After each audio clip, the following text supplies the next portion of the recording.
There's been just one detached closing on and off market in Bird Rock, La Jolla's $9 to $11 million range over the last 2.5 years, ever since January 1st, 2024.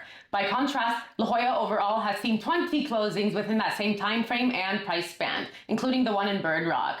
And here's where it gets interesting. The Bird Rock trade was a $10 million closing from January 2025, and it was the only waterfront property out of all 20 closings. So if you remember from my 7 to 9 mil range analysis, we uncovered that Bird Rock is the primary gateway to waterfront in the 7-figure range. Well, now we're seeing that pattern continue into the entry point of the 8-figure range as well.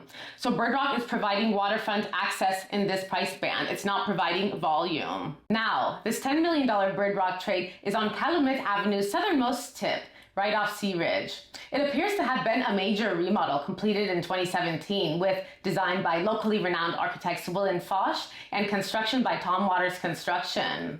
The home rests on nearly a quarter acre and includes roughly 113 feet of ocean frontage with views all the way down to Pacific Beach, Point Loma, and beyond. An oceanfront pool and spa, a primary suite that makes up the entire second floor plus more.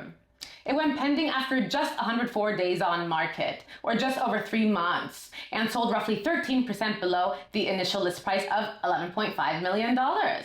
The seller did not need to make any price adjustments in order to go pending either.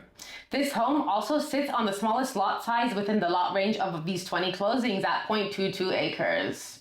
The square footage was the second smallest at nearly 3,900 square feet. And then the price per square footage was nearly $2,600 a foot, which is the second highest. So that makes sense because, as we know, the closer you are towards the water, the smaller the home footprints tend to be on average. Now, let's zoom out and take a closer look at the full group of 20 on and off market closings within La Jolla's $9 to $11 million range within our analysis here.